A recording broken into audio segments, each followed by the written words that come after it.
Hello everyone, I'm Michelle Sutton. As we move through the month of May, I want to shift our focus to something that matters to all of us, your health. This month, we recognize both National Stroke Month and Asthma Awareness.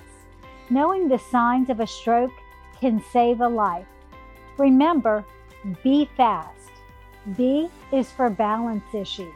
E is for eye change. F is for facial drooping. A is for arm weakness. S is for speech difficulty.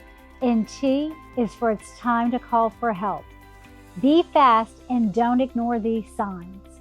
For those managing asthma, staying on top of your care plan and understanding your triggers can help you breathe easier and live fully. Our pulmonology team is here to help you find out what works best for you.